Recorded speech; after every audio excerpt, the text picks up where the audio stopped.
morning. Thank you for coming to my presentation. I am doing the effect of older siblings on the learning abilities of their younger siblings. So basically what I did was I handed out surveys, and I didn't get all of them back, but I got enough to get some data, and there were few correlations, but the two that I did have, they were kind of contradictory in their more broad statements. So I did a lot of research, and of course prior to actually proposing my surveys and starting my subject. These were the few that I found the most helpful. I actually debated putting this one on the bottom here because it's a lot older, if you'll notice, than the other questions. But it was also the one that I found was very similar to what I was going for. So it felt necessary to keep it. I found that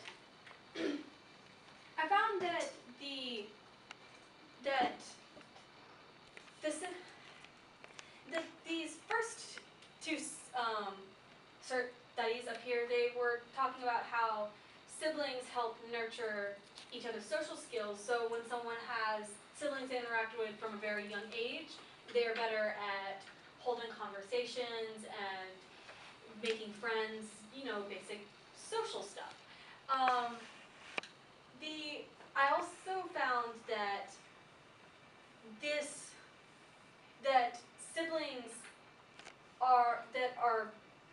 younger siblings are generally better liked among their peers than people who are older siblings or only children.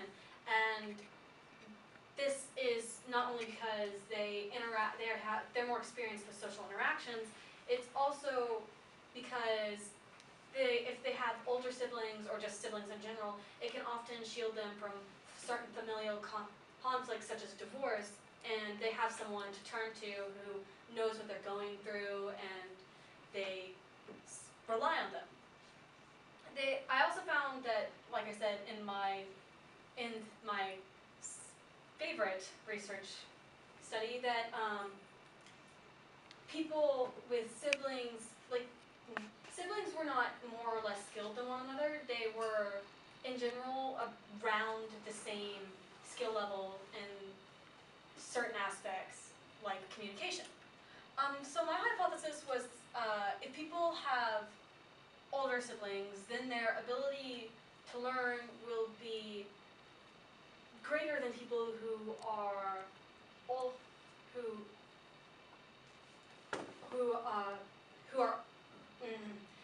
will have a greater ability to learn than only children or people who are older siblings. So like I said, I handed out surveys. I handed them out randomly during lunch, but something I did not put in here because it was not my original intention was I also had my mom hand out surveys at the high school where she taught at the time, Cass High School, and I actually got a lot more surveys back from where my mother taught high school than from here.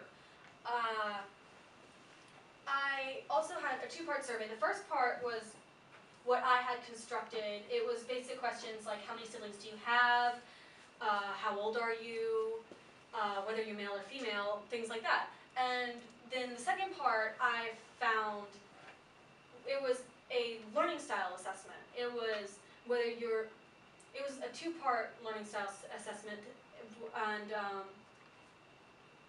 no, the whole survey was two parts. It was a learning style assessment that went through, and you rated and it was sort of a way to figure out how well you were learning how well you learned auditorily, visually, and kinesthetically. Kinesthetically is movement based. Like, you're better at learning through certain motions, and you tend to talk a lot with your hands.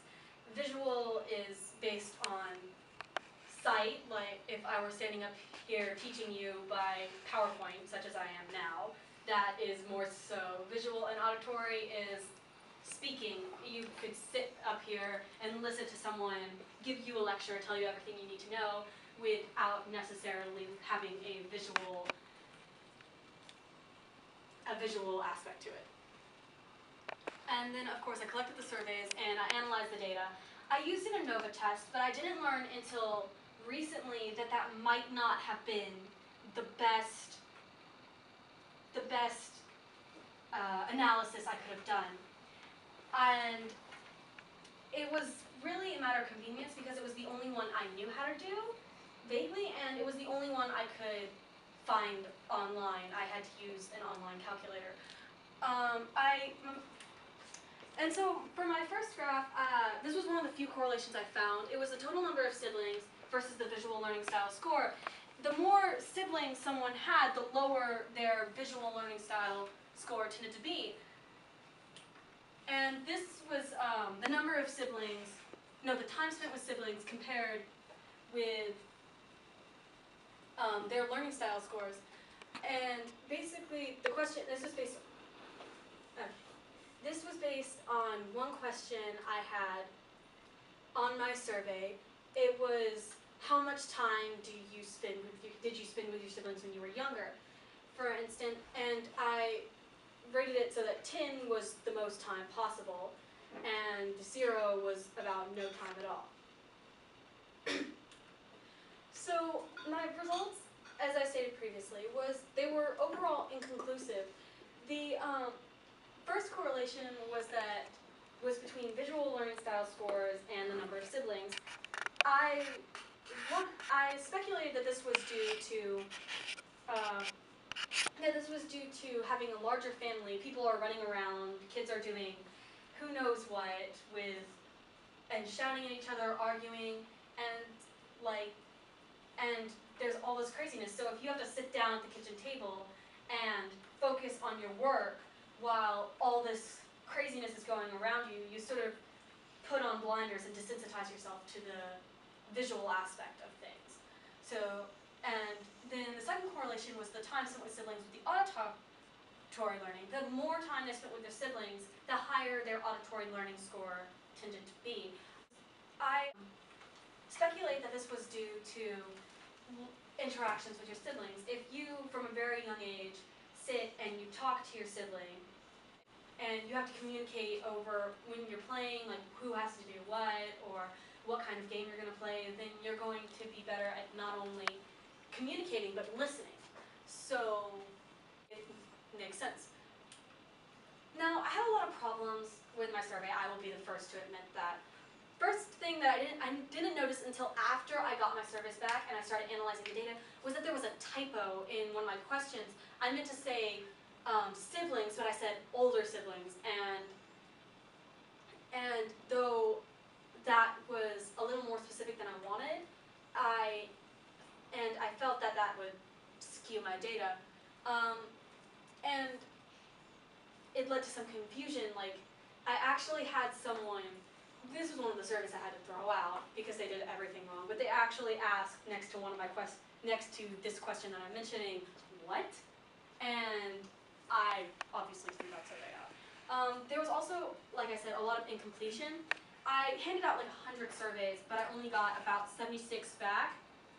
And some of those I couldn't even use because they were incomplete or filled out incorrectly.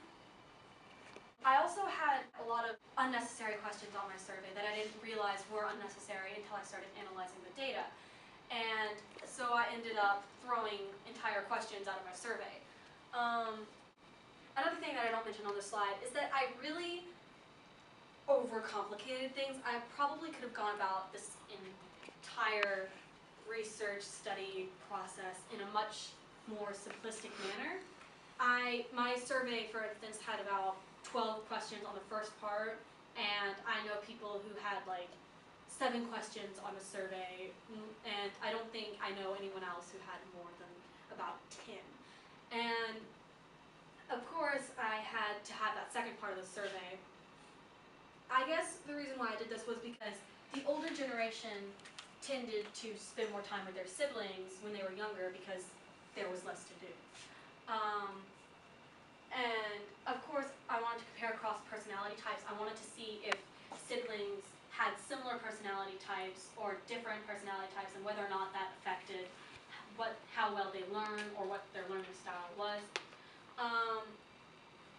And I wanted to compare across gender. Well, I did ask about gender on my survey. It was one of the questions that I ultimately found irrelevant to what I was looking for, but I do think it would be interesting to see whether or not having siblings the same gender as you are or a different gender, whether or not they identify with their sex, they would, if that would affect your perception on learning and and how you learn. And I would also like to do a better focus on learning styles. I would like to see if I could do research on maybe a specific learning style and how many siblings someone has or how much time they spent with them. Once again, because my survey was much too complex for my own liking.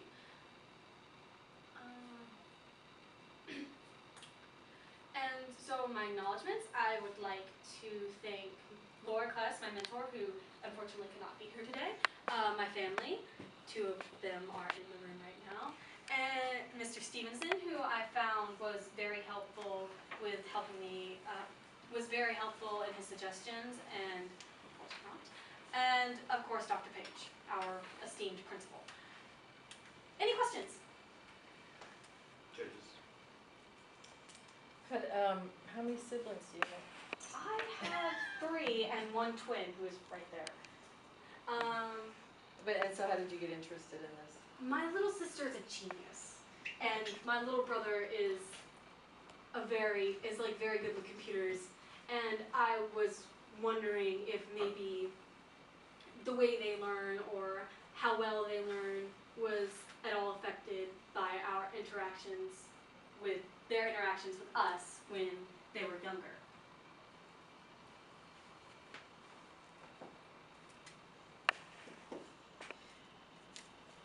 I have more questions. I always have questions. By the way, my daughter had more than 10 questions on her survey, so I don't want you to feel bad about that. Okay, that's good. I don't want you to apologize for that. She had to ask questions in order to make sure she was defining her audience. Right? You're good. Did you think of doing anything, again, in an ethnic sense to get a global implication on this? As in, that would be another opportunity. I do know that culturally there are other places in the world where the family unit is much more important, such as in a lot of African countries and in East Asia.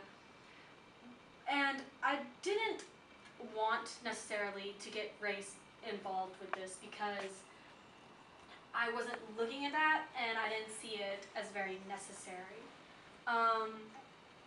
But I do think it would be interesting to do a project focusing on different cultures and how much time they spend with siblings and how that affects them. In your research, did you find anything comparing people without siblings versus people with siblings and their learning styles? Yes, one of the studies I actually had on the PowerPoint was the one that said that younger siblings were better liked. It compared younger siblings, older siblings, I think middle children, and only children. And it found that the younger siblings were the best well-liked among those groups, among their peers. Yeah, I also might have found 1 or 2 other things, but I didn't focus really on those because they were otherwise irrelevant to what I was looking for.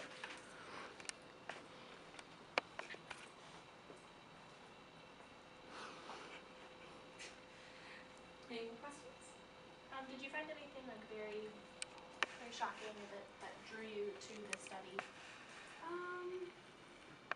That drew me to the study? Not in particular. All the research I did was very broad and somewhat contradictory. Like I found different